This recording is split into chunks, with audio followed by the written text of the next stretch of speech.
नमस्कार। मैं बलवान सिंह।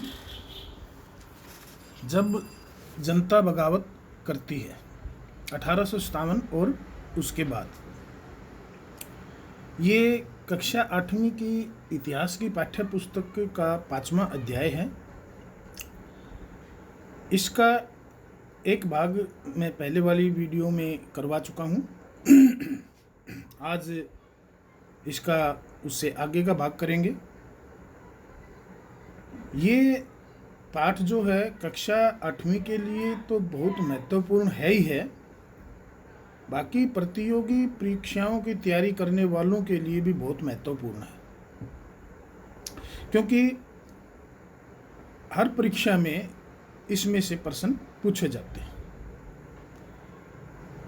तो शुरू करते हैं।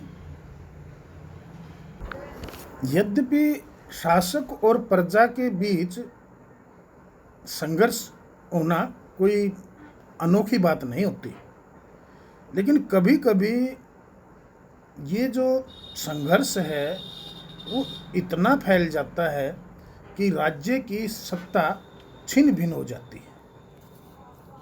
और ऐसा ही विद्रोह हुआ 1857 में। 1857 में जो जबरदस्त विद्रोह, जो कि पूरे उत्तर भारत और भारत के केंद्रीय भागों में फैल गया था, और इस विद्रोह में ब्रिटिश साम्राज्य की नींव हिल गई थी। ये जबरदस्त विद्रोह कोई एकदम से तैयार होने वाला विद्रोह नहीं था, या एक ही दिन के अंदर जो है तैयार हो गया, बल्कि ये पिछले 100 साल के दौरान 1763 से 1856 के मध्य लगभग 100 साल के दौरान जो है भारतीयों के मनों में दबे हुए असंतोष, आक्रोश और नफरत का नतीजा था। इन 100 सालों में ब्रिटिश लोगों ने, ईस्ट इंडिया कंपनी ने भारतीय राज्यों को एक एक करके जीतने का काम किया। एक एक करके भारतीय राज्यों को अंग्रेजी साम्राज्य में मिलाते गए, जिससे सभी जो है राजा थे, जितने भी राजा रानी नवाब, उनके मन में जो है अंग्रेजों के खिलाफ नफरत पैदा हुई, असंतोष पैदा हुआ। चाहे फिर वो विलय की नीति हो, या फिर चाहे वो सहायक संधि की नीति हो, इन नीतियों के तहत अंग्रेजों ने भारतीय राज्यों को ब्रिटिश साम्राज्य में मिलाने का काम किया। कुछ भारतीय राजाओं ने अंग्रेजों के आगे विनय किया, निवेदन किया। जैसे झांसी की रानी ने निवेदन किया कि उसके गोद लिए हुए पुत्र को जो है उसके पति की का जो है उत्तराधिकारी माना जाए, लेकिन अंग्रेजों ने झांसी की रानी की ये मांग ठुकरा दी। नाना साहेब ने भी जो है उनसे रिक्वेस्ट की, निवेदन किया कि जो पेंशन बाजीराव द्वितीय को मिलती रही है वो पेंशन उन्हें भी दी जाए, लेकिन अंग्रेजों ने उनकी इस मांग को भी ठुकरा दिया। इस प्रकार से अंग्रेजों ने जो है सभी राजाओं को जो है कहीं न कहीं जो है नफरत करने और असंतोष के लिए तैयार किया। अब राजाओं के राजपाट चले गए। राजाओं के राजपाट जाने से राज दरबारों में जो मध्यम और उच्च श्रेणी के जो समाज के लोग थे, जो बड़े बड़े पदों पर, उच्च पदों पर थे, उनको उनके उच्च पदों से हटा दिया गया, जिससे इन तबकों के अंदर भी जो है अंग्रेजों के खिलाफ नफरत, आक्रोश और असंतोष भर गया। राज दरबार में राजाओं द्वारा बहुत से लोगों को संरक्षण दिया जाता था, जैसे धार्मिक उपदेशक, कला और साहित्य के जानकार लोग, बुद्धिजीवी, पंडित और मौलवी। जब राजाओं के राजपाट नहीं रहे तो ऐसे लोग भी वहाँ से निकाल दिए गए और अब इन लोगों को अपना जो भविष्य था वो अंधकार में और खतरे में लगने लग गया। ऐसे में खासकर पंडित और मौलवी थे जो है, उन्होंने विदेशी शासन के खिलाफ नफरत फैलानी शुरू कर दी। इसके बाद बात आती है किसान, जमींदार, कारीगर, शिल्पकार, बुनकर, मजदूर आदि। उन सब को भी जो है अंग्रेज़ों के द्वारा किए गए शोषण का शिकार होना पड़ा। किसान जो है कर्ज के जो है बोझ में दब गए, लगान चुकाने नहीं पाते थे, कर्जा लेते थे, कर्ज नहीं चुकाने पाते थे, उनकी पुश्तैनी ज़मीनें जो है छीन ली जाती थी। ज़मींदारों की ज़मींदारी चली गई, उनकी ज़मीनें नीलाम कर दी गई। कारीगर, शिल्पकार आदि हस्त जो कार थे जो, उन सब के जो है काम धंधे चौपट हो गए, वे अपने काम छोड़ कर भागने लगे। इस प्रकार से इन सब के मन में जो है अंग्रेज़ों के खिलाफ एक आक्रोश पैदा हुआ, उनके खिलाफ एक नफरत पैदा हुई, असंतोष पैदा हुआ। अंग्रेज़ों ने भारतीय समाज में कभी भी अपने आप को शामिल करने की चेष्टा नहीं की। उन्होंने हमेशा भारतीय समाज के लोगों को नीचा मानकर देखा। भारत में जो भारतीय समाज में उच्च श्रेणी के लोग थे उनको भी वो अपने साथ में नहीं बैठने देते थे और उनको जो है वो असभ्य का दर्जा देते थे। तो इस प्रकार से समाज के ये तबके भी अंग्रेज़ों के खिलाफ थे। इस प्रकार से हर प्रकार के हर तबका जो है वो अंग्रेज़ों के खिलाफ होता रहा और अंग्रेज़ों द्वारा जो ऐसी नीतियां अपनाई गई कि जो भारतीय रीति रिवाज, परंपराओं या धर्म के साथ छेड़खानी करनी थी, जिससे भारत के जो कट्टर धार्मिक लोग थे या धर्म को मानने वाले लोग थे वो उनके खिलाफ हुए। जैसे अंग्रेज़ों ने इनको सुधार का नाम दिया, जैसे सती प्रथा पर रोक, बाल विवाह पर रोक, जिस प्रकार से विधवा विवाह का जो है मंजूरी देना, ये सब जो है भारतीय लोगों के जो है धर्म के खिलाफ माना गया और भारतीय लोग इन नीतियों के कारण उनके खिलाफ हुए। भारतीयों ने जो है अंग्रेज़ों ने अंग्रेजी स्कूलों को शुरू किया जिसमें लड़कियों की पढ़ाई शुरू की, जिसका भारतीय लोगों ने जो है जो परंपरागत जो श्रेणी के लोग थे उन्होंने इसका बहुत ज़ोर से खंडन किया और उनके मनों में जो है अंग्रेज़ों के प्रति जो है आक्रोश पैदा हुआ। 1850 में उन्होंने कानून बनाया ईसाई धर्म को फैलाने के लिए, जो कि ईसाई धर्म को फैलाने की एक साजिश थी, जिससे हिंदू और मुसलमान दोनों ही जो है अंग्रेज़ों के प्रति गहरी नफरत पालने लग गए। सिपाही भी इस जो है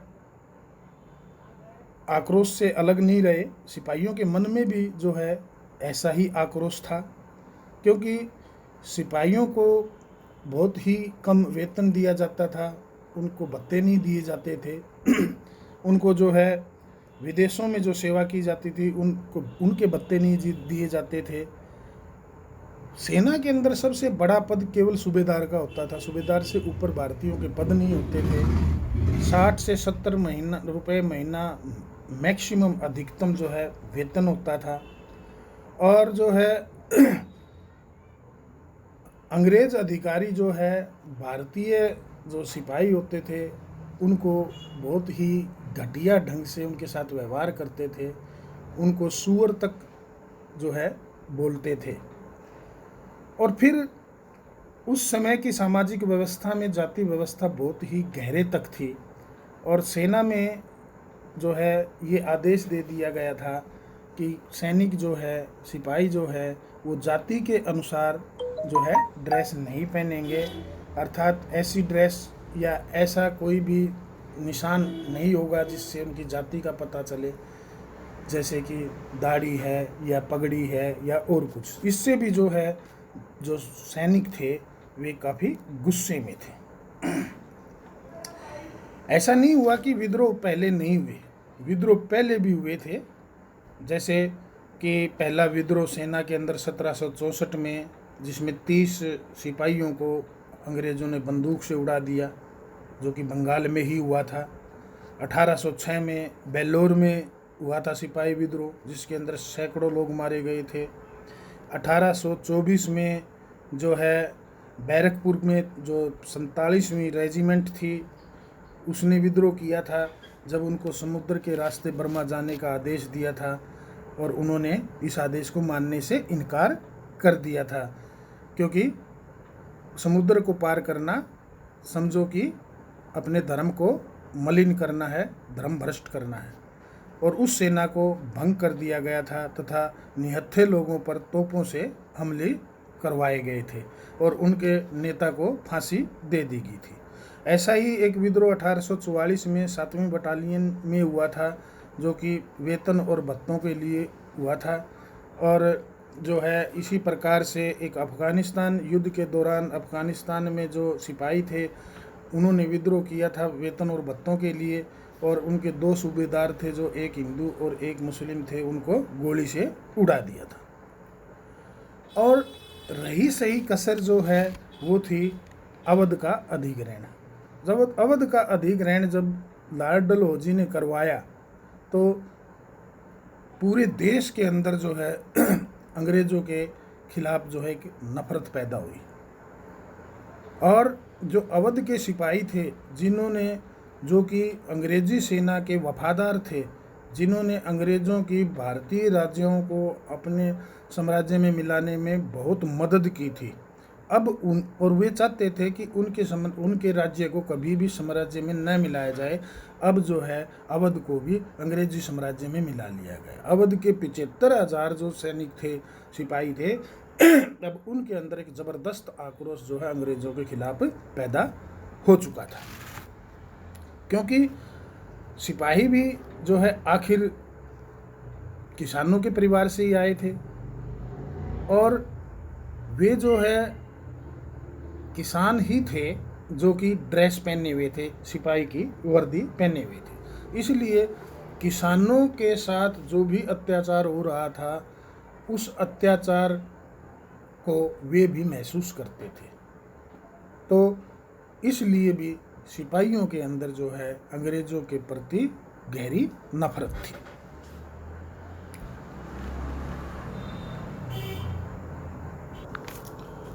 इस प्रकार से समाज का हर तबका अंग्रेज़ों के शोषण का शिकार हुआ, उनकी नीतियों से दुखी हुआ और जो अंग्रेज़ों के खिलाफ उनके मन में जो नफरत, जो असंतोष और जो आक्रोश था वो अब बारूद का रूप ले चुका था। बस ज़रूरत थी तो इसको चिंगारी दिखाने की,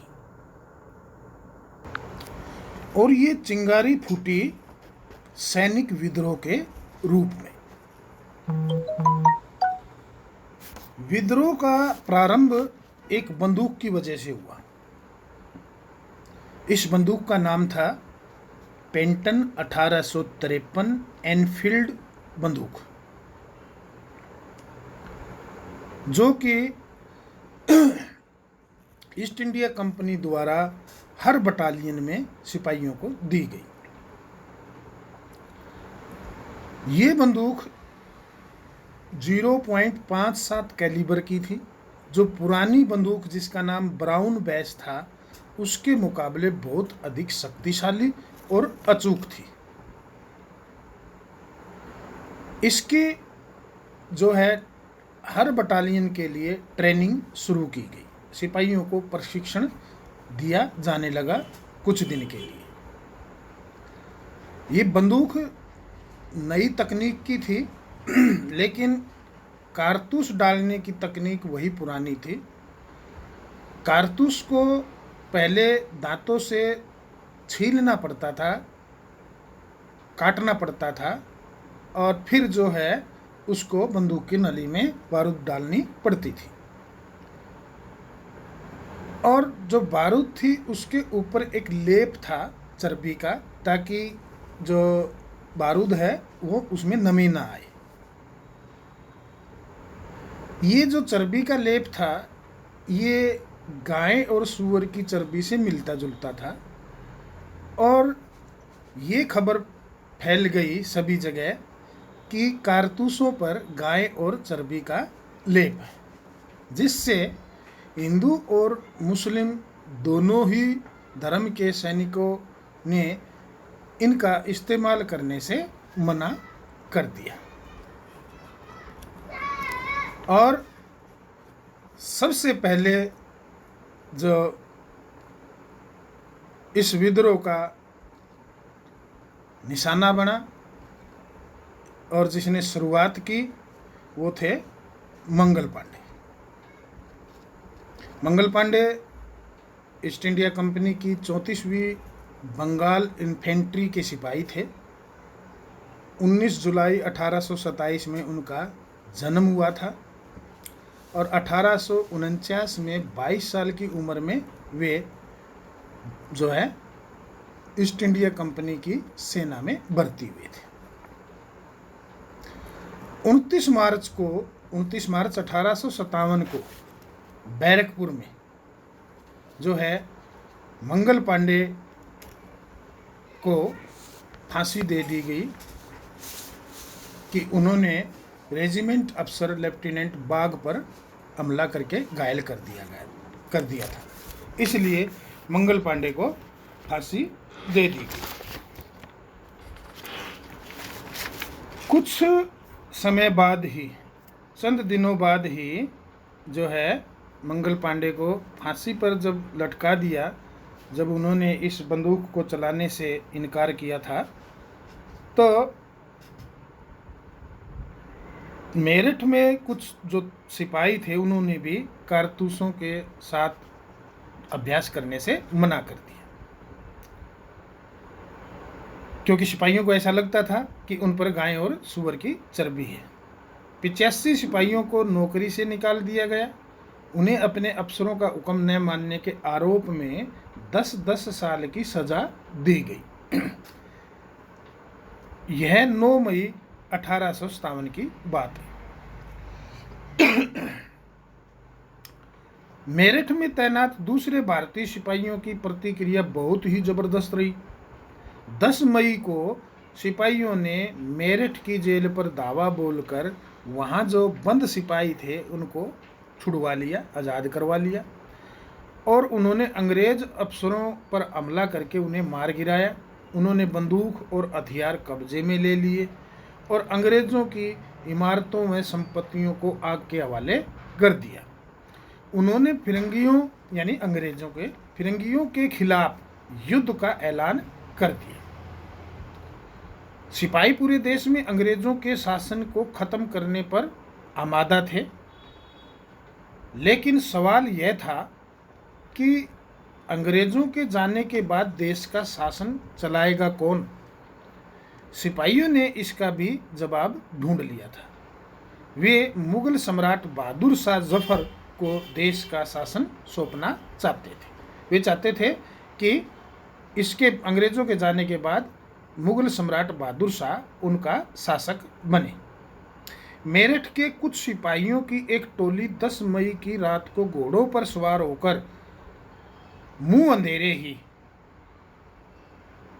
सूर्य निकलने से पहले मुंह अंधेरे ही दिल्ली पहुंच गए। जैसे ही उनके आने की खबर फैली तो दिल्ली में जो सैनिकों की टुकड़ियां तैनात थी उनने भी बगावत कर दी, और यहाँ भी जो है अंग्रेज जो अफसर थे, अधिकारी थे, मारे गए। देसी सिपाहियों ने हथियार व गोला बारूद अपने कब्जे में ले लिया, इमारतों को आग लगा दी और जो है विजयी सिपाही लाल किले की दीवारों के आसपास जमा हो गए। वे बादशाह से मिलना चाहते थे। बादशाह अंग्रेजों की भारी ताकत से दो दो हाथ करने को तैयार नहीं थे। दो दो हाथ करना यानी लड़ना।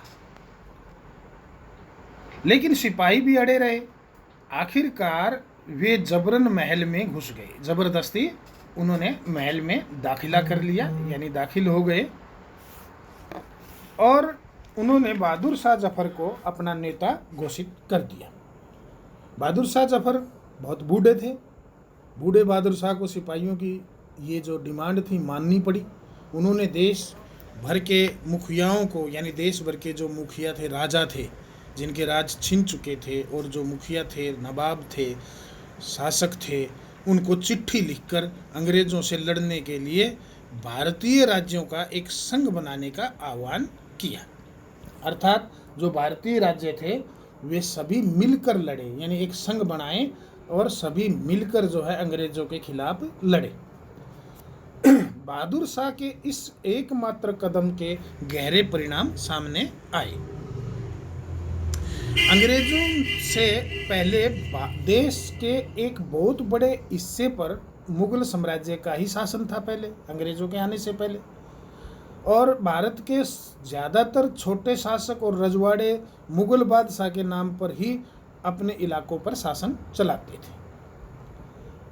ब्रिटिश शासन के विस्तार से भयभीत ऐसे बहुत सारे शासकों को लगता था कि अगर मुगल बादशाह दोबारा शासन स्थापित कर लें तो वे मुगल आधिपत्य में दोबारा अपने इलाकों का शासन बेफिक्र होकर चलाने लगेंगे।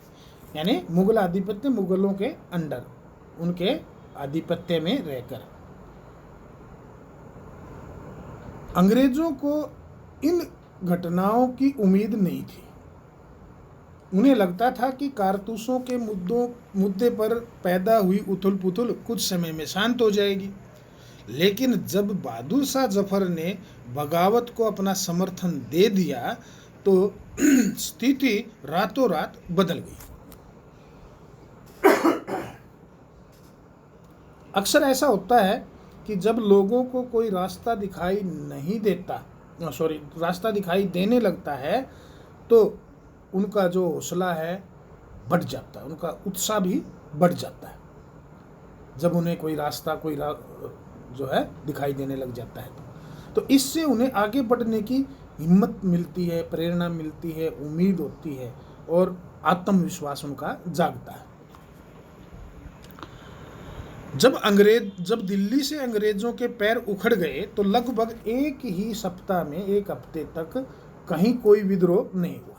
जाहिर है खबर फैलने में भी कुछ समय तो लगना ही था, लेकिन फिर तो विद्रोह का सिलसिला ही शुरू हो गया। एक के बाद एक हर रेजिमेंट में सिपाहियों ने विद्रोह कर दिया और वे दिल्ली, कानपुर व लखनऊ जैसे मुख्य बिंदुओं पर दूसरी टुकड़ियों का साथ देने को निकल पड़े।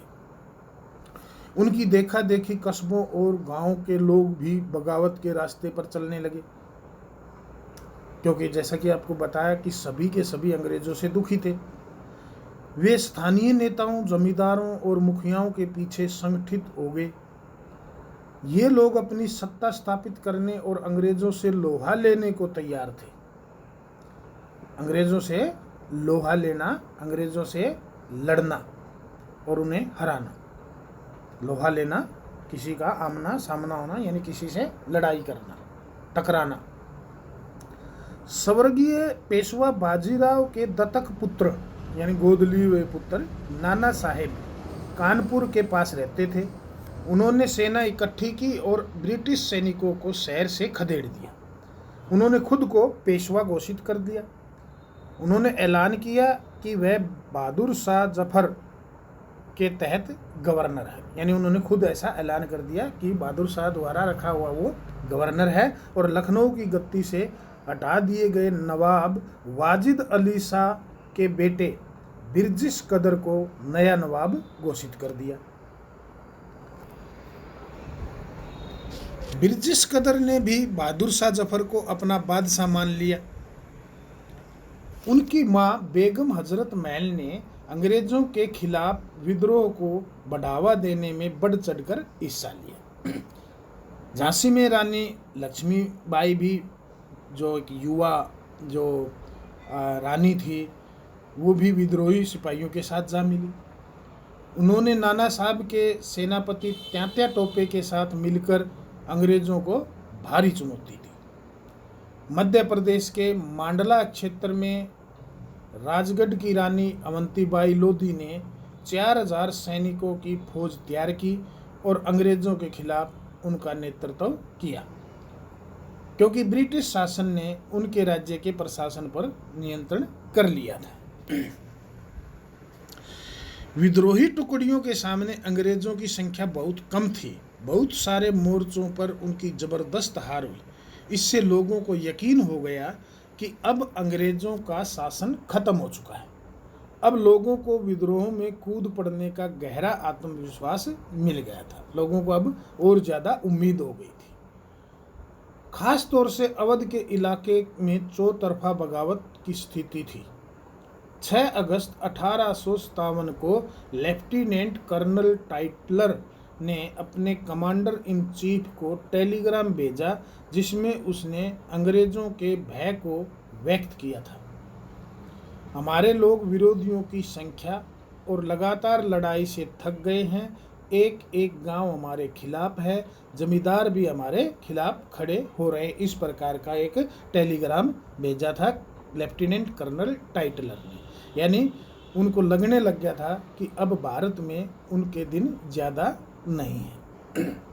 इसी दौरान बहुत सारे महत्वपूर्ण नेता भी सामने आए। उदाहरण के लिए फैजाबाद के मौलवी अहमदुल्ला शाह ने भविष्यवाणी कर दी कि अंग्रेजों का शासन जल्द ही खत्म हो जाएगा। वह समझ चुके थे कि जनता क्या चाहती है। इसी आधार पर उन्होंने अपने समर्थकों की एक विशाल संख्या जुटा ली। अपने समर्थकों के साथ वे भी अंग्रेजों से लड़ने लखनऊ जा पहुंचे। दिल्ली में अंग्रेजों का सफाया करने के लिए बहुत सारे गाजी यानी धर्म योद्धा इकट्ठे हो गए। बरेली के सिपाही बख्त खान ने लड़ाकों की एक विशाल टुकड़ी के साथ दिल्ली की ओर कूच कर दिया। वह इस बगावत में एक मुख्य व्यक्ति साबित हुए। बिहार के एक पुराने जमींदार कुंवर सिंह ने भी विद्रोही सिपाहियों का साथ दिया और महीनों तक अंग्रेजों से लड़ाई लड़ी। तमाम इलाकों के नेता और लड़ाके इस युद्ध में हिस्सा ले रहे थे।